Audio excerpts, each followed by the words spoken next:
இந்து திருமணச் சட்டம் 1955 உள்ள பிரிவு 5 தான் இன்னைக்கு பார்க்க போகிறோம்.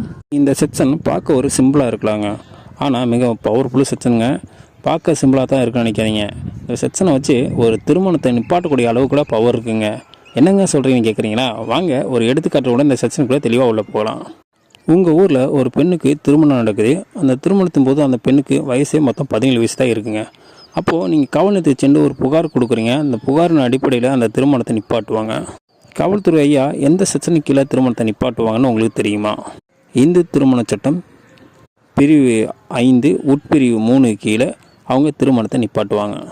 அந்த செக்ஷன் எதை பற்றி சொல்லுது அப்படின்னா, ஒரு ஆண் திருமண வயது 20 வயதும் பெண்ணுக்கு 18 வயதும் நிரம்பி இருக்கணும் அப்படின்னு தெளிவாக சொல்லுதுங்க. பார்த்தீங்களா, இதை மாதிரிலாம் நிறையா இன்ட்ரெஸ்டான ஸ்டோரிலாம் அவங்க சொல்கிறேங்க. வாங்க செக்ஷனுக்குள்ளே உள்ள போகலாம். அந்த செக்ஷனில் என்னென்னலாம் சொல்லுது அப்படின்னு கேட்டிங்கன்னா, நீங்கள் திருமணம் பண்ணணும் அப்படின்னா முன்னாடி ஏதாவது திருமணம் பண்ணியிருந்தீங்கன்னா அந்த திருமணம் செல்லாது அப்படின்னு தெளிவாக சொல்லுதுங்க. ரெண்டாவது எதை பற்றி சொல்லுதுன்னா, நீங்கள் திருமணம் பண்ணும்போது ஒரு பெண்ணை மட்டும்தான் நீங்கள் திருமணத்தின் போது நடத்தணும் அப்படின்னு தெளிவாக சொல்லுதுங்க.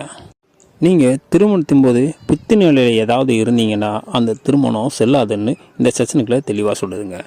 நீங்கள் ஏதாவது நோயால் ஏதாவது பாதிக்கப்பட்டிருந்தீங்கன்னா இந்த செக்ஷனுக்குள்ள உங்கள் திருமணம் செல்லாதுன்னு தெளிவாக சொல்லுதுங்க.